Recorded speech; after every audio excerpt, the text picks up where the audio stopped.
শুরু করছি Mecca day tour blog. সকাল সকালই ব্রেকফাস্ট কমপ্লিট করে নিলাম জবের রুটি, ডাল আর ডিম সিদ্ধ দিয়ে। আজকে আমাদের গন্তব্য ছিল তাইফ। এই তো আমরা রেডি হয়ে নিয়েছি। এবার আমাদের সাথে ওমরা করতে অ্যাড হয়েছিল আমার ছোট ফুপ্পি। তাইফ যাওয়ার পথে ছোট বড় অনেক স্পট পড়বে।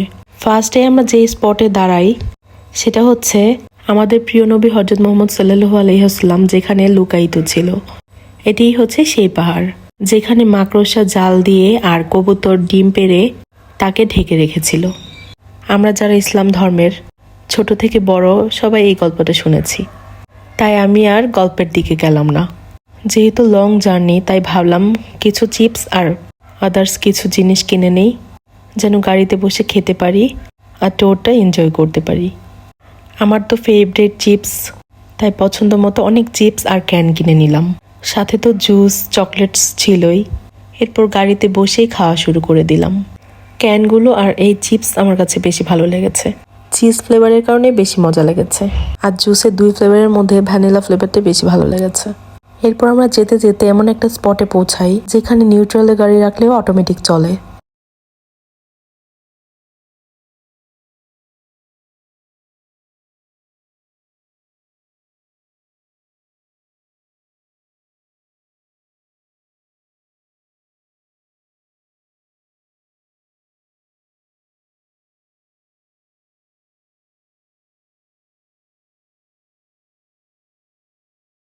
জিন পাহাড়টা আমি মদিনাতে দেখেছিলাম, যে জায়গাকে জাবেলে জিন বলা হয়। মক্কাতে এবারই প্রথম দেখলাম। আর দেখতে দেখতে আমরা পাহাড়ে ওঠা শুরু করলাম। আস্তে আস্তে আমরা অনেক উঁচুতে উঠে যাব। হয়তো পাহাড় দেখলে আপনারা আন্দাজ করতেই পারছেন যে গাড়ি আস্তে আস্তে উপর দিকে উঠছে। যখন একেবারে উপরে উঠে যাব তখন আবার মনে হবে আমরা একটা সমতল ভূমিতেই আছি। রাস্তাগুলো দেখলে আপনারা বুঝতে পারবেন আমরা ঠিক কতটা উপরে উঠে এসেছি। বোঝার কোনো উপায় নেই যে আমরা প্রায় 9 থেকে 10,000 ফিট উপরে হতে পারে, নট শিওর। আমার আসলে এই মুহূর্তে মনে পড়ছে না। রাস্তার 2 ধারে দেখলাম ছোট একটা শহরের মতো অসংখ্য বাড়ি, আর সাথে 2 ধারেই ছিল অসংখ্য ডালিম গাছ, যেটাকে জান্নাতের ফল বলা হয়। এটি তো আমরা সবাই জানি। আর ছিল অসংখ্য ক্যাকটাস, কাঁটাযুক্ত গাছ আর কি। এরপর আমরা তাইফের খুব সুন্দর একটা রেস্টুরেন্টে চলে আসি। তখন আমরা তাইফ এরিয়াতেই ছিলাম। রেস্টুরেন্টটা খুবই সুন্দর ছিল। আর আমরা যতই পাহাড়ের উপরে উঠছিলাম ততই যেন টেম্পারেচার কম ছিল। রোদ ছিল প্রচুর, তবে ঠান্ডা লাগা শুরু হয়ে গিয়েছিল। এই রেস্টুরেন্টে আমরা বেশ কিছুক্ষণ বসি আর খুব সুন্দর সুন্দর কিছু ছবি উঠাই, মেমোরিতে সারা জীবনের জন্য ধরে রাখার জন্য। মহান আল্লাহ তাআলার কি অপরূপ সৃষ্টি। প্রতিটি প্লেস খুবই সুন্দর মাশাআল্লাহ। টিভিতে সবাইকে দেখানো হচ্ছিল কিভাবে ফুল দিয়ে আতর বানানো হয়। আমাদের সবাইকে তবারকও দিয়েছিল। খেতে কিছুটা পপকর্নের মতো লেগেছে। আর কিছুক্ষণ পর পর আতর টেস্ট করানো হচ্ছিল হাতে। Believe me guys or not, smell was মাশাআল্লাহ। আমি এবং আমরা সবাই এনজয় করছিলাম খুব। এরপর আমরা চলে যাব আতরের ফ্যাক্টরিতে। তবে এখান থেকে বের হওয়ার আগে অনেকগুলো চকলেটসের শপ দেখলাম। কুনাফার এই চকলেট বারটা তো আমার নিতে খুব ইচ্ছে করছিল, তবে এর বদলে আমি এটার ছোট ভার্সনটা নেই। আর এই চকলেটগুলো গিফট করেছিল আমাদের সাথে যে মোয়াল্লেম গিয়েছিল সেই মামা। যতদিন থেকেছি আমরা তাকে মামা বলেই ডেকেছি। শপের লোকটা বাঙালিই ছিল। একটা চকলেট টেস্ট করার জন্য দিয়েছিল। এত মজা লেগেছে তাই আমি ফুল বক্স নিয়ে নিই। চকলেটের মেন ইনগ্রেডিয়েন্টস ছিল ডেটস, খেজুর। এত ভালো লেগেছে। এরপর চলে গেলাম আতরের ফ্যাক্টরিতে। ফ্যাক্টরির নেম উপরে দেওয়া আছে, আপনারা ভিডিও পজ করে দেখে নিন। আমার কাছে ফ্যাক্টরি কম মিউজিয়াম লাগছিল, এত সুন্দর করে ডেকোরেট করা। আর পাশের শপেই বিক্রি হচ্ছে জয়তনের তেল, মধু, রসালো খেজুর আর ভ্যারাইটিস আইটেমের পারফিউম। সেটা আপনাদেরকে কিছুক্ষণ পরে শেয়ার করছি। ফার্স্টে আতরের ফ্যাক্টরিতে তোলা কিছু পিকচার শেয়ার করলাম। কেমন হয়েছে অবশ্যই কিন্তু কমেন্টে জানাতে ভুলবেন না। এরপর চলে গেলাম আতরের শপে, যেখানে ভ্যারাইটিস আইটেমের পারফিউম বিক্রি হচ্ছিল। আমি তো পারফিউমই বলি, তবে এদিকের এরা সবাই ওউদ বলে। কিছু ছিল স্ট্রং স্মেল, কিছু ছিল নর্মাল, তবে সবটাতেই ভ্যারাইটিস আইটেমের ফ্লাওয়ারের স্মেল আসছিল। আমি অনেকগুলো টেস্ট করেছিলাম, তবে বেশিরভাগই আমার কাছে খুব স্ট্রং লেগেছে, যার কারণে আমি আর নিইনি। এরপর চলে গেলাম আরেকটা রেস্টুরেন্টে। রেস্টুরেন্ট কম পার্কের মতোই লাগছিল। এই চা ছিল আনলিমিটেড, সবার জন্যই। এক ধরনের ফুল দিয়ে তৈরি। চাটা আমার কাছে খুবই ভালো লেগেছে। সিরিয়াসলি খেয়ে রিফ্রেশিং লাগছিল। এরপর আমি প্লেসটা কিছুক্ষণ ঘোরাঘুরি করি আর দেখলাম আমাদের সাথে যারা যারা গিয়েছিল সবাই চাটা ট্রাই করছে। এরপর চা খেতে খেতে আমরা রেস্টুরেন্টের আশেপাশে এক্সপ্লোর করি। খুবই সুন্দর ছিল। এরপর আমরা আবার গাড়িতে উঠে যাই। বসে বসে ক্যান খাচ্ছিলাম আর চলে গেলাম আরেকটা সুন্দর জায়গায়। প্লেসটার নাম ছিল, খুবই সুন্দর একটা জায়গা ছিল এটা। ভিডিওতে কতটুকু দেখা যাচ্ছে আর বোঝা যাচ্ছে জানি না, তবে প্লেসটা খুবই উঁচু ছিল। আর পাহাড়ের যেহেতু অনেক উঁচুতে, তাই বাড়িঘর তো দেখাই যাচ্ছিল না। যাই হোক, এখানে আমরা বেশিক্ষণ দেরি করিনি। ছবি টবি তুলে ঝটপট চলে গেলাম গাড়িতে, কারণ হাতে সময় অনেক কম। মেইন স্পটে তখনও যাওয়া বাকি ছিল। গাড়িতে বসে বসে আমি পিকচারগুলো দেখছিলাম। খুবই সুন্দর এসেছে মাশাল্লাহ। এরপর যেহেতু নামাজের টাইম হয়ে গিয়েছিল, তাই আমরা একটা মসজিদে দাঁড়ালাম। এই মসজিদটাও খুব সুন্দর ছিল দেখতে। এর নামটাও আমার খেয়াল নেই। বহু মসজিদ ঘোরা হয়েছিল, তবে এত নাম মনে রাখা যায় না, তাই কিছু কিছু নাম মনে রেখেছি। যাই হোক, তবে মসজিদটা ভেতরে খুবই সুন্দর ছিল।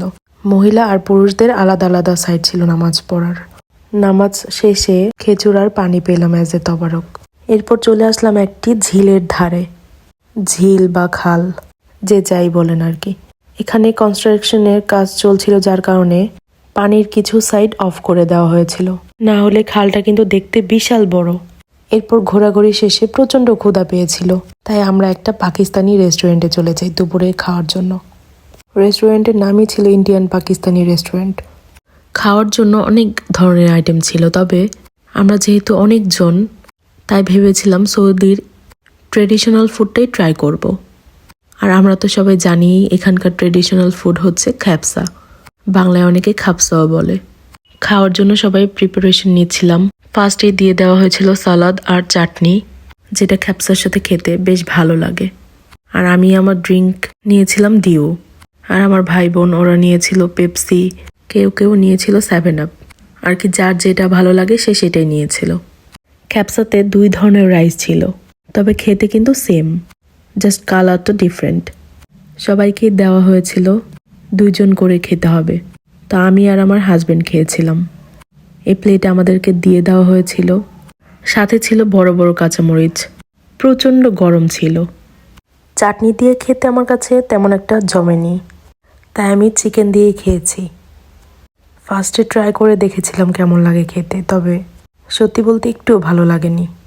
তবে মরিচগুলো খুবই স্পাইসি ছিল, তাই মরিচ দিয়ে খেতে খুবই ভালো লাগছিল। আমি দেখেন কিভাবে খাচ্ছিলাম। ভরপুর খাওয়া দাওয়া হয়েছিল সেদিন। সিরিয়াসলি ভিডিও দেখে তো এখন আমার আবার খেতে ইচ্ছে করছে। আমরা তো 1 প্লেট শেষ করে আবার নিয়ে নিয়েছিলাম। রেস্টুরেন্টটা পাকিস্তানিদের হলেও এরা সৌদি আরবের একদম অথেন্টিক খেপসাটাই বানায়। সৌদির অথেন্টিক টেস্টি খেপসা খেতে হলে একবার হলেও এই রেস্টুরেন্টটা ভিজিট করতে পারেন। আর লাস্টে আমরা ট্রাই করেছিলাম একটা ডেজার্ট। ডেজার্টটা ছিল সেমাইয়ের, ভেতরে একদম পুডিংয়ের মতো ছিল। খেতে একদম অন্য লেভেলের মজা লেগেছে। মাশাল্লাহ, এই রেস্টুরেন্টে যে কটা আইটেমই টেস্ট করলাম বেশ ভালো লেগেছে। সবাইকে অল্প অল্প করে টেস্ট করিয়ে আমি আবার খাওয়া শুরু করলাম। আমি বেশি খেয়েছি, এত মজা হয়েছিল, তাই আর কাউকে শেয়ার করিনি। এরপর আমাদের যাওয়ার কথা ছিল বুড়ি, যেখানে নবীজি যাওয়ার পথে রাস্তায় কাটা দিয়ে রাখতো সেই জায়গায়, আর কি বুড়ির বাড়িতে। তবে ওখানেও কোনো একটা রিজনে পুলিশ আমাদের ঢুকতেই দেয়নি। এই পাথরটা দেখে আদম আলাইহিসসালামের বিষয়ে কিছু একটা বলেছিলেন মামা, সেটাও আমার খেয়াল নেই। এত এত প্লেসে গিয়েছিলাম, আসলে হুট করে এত মনে রাখা পসিবল না। যাই হোক, এরপর চলে আসলাম মেইন পয়েন্টে। এটা ছিল আমাদের তাইফের লাস্ট উঁচু স্পট। এরপর যা দেখবো তা আমরা নিচে নেমেই দেখব, মানে মক্কা যাওয়ার পথে। প্লেসটির নাম ছিল জাবালে ডাক্কা। দেখুন মেঘগুলো কিভাবে সরে সরে যাচ্ছে। এখানে প্রচণ্ড পরিমাণে ঠান্ডা ছিল, লিটারেলি আমরা কেউ দাঁড়াতেই পাচ্ছিলাম না। সবাই দেখলাম ভারী ভারী কাপড় পরে, তারপরও কাঁপছে। আর আমি এই ড্রেস পরে তো পুরোই বরফ হয়ে যাচ্ছিলাম। আর বাতাসের শব্দটা জাস্ট শোনেন কি পরিমাণে ছিল।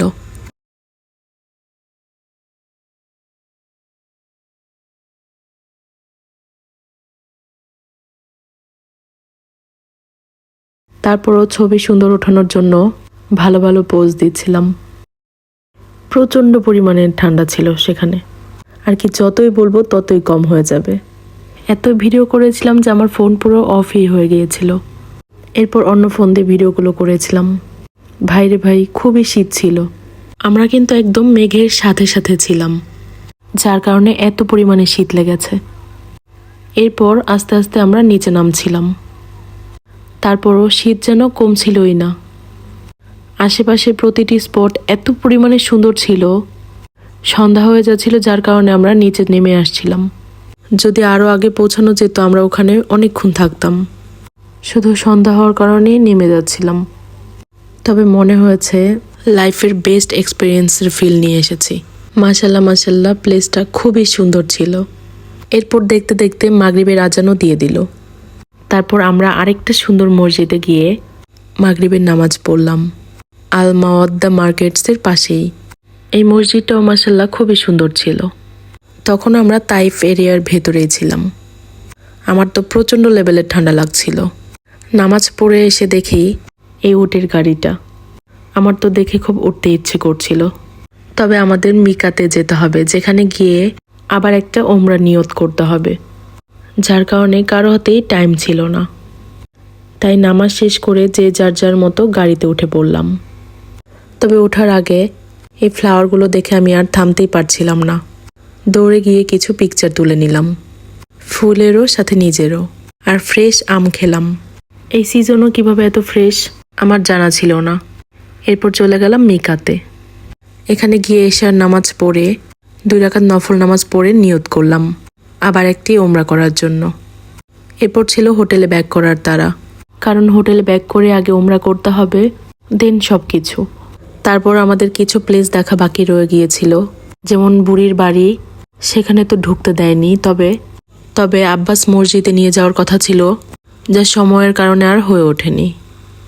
ইনশাল্লাহ আল্লাহ যদি আবার কখনো মক্কা নেয়, তবে এই প্লেসগুলো ঘুরে দেখে আসব। তারপরও যে প্লেস দেখেছি কম কিসের, আলহামদুলিল্লাহ। প্রচণ্ড শীতে আমার তো গলা ব্যথা হয়ে গিয়েছিল।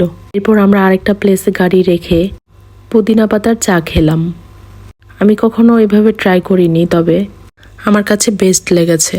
এক এক করে আমরা সবাই ট্রাই করছিলাম, সবার কাছেই টেস্টি লেগেছে। দূর থেকে শহরটা কেমন লাগছে অবশ্যই কিন্তু জানাবেন কমেন্টে।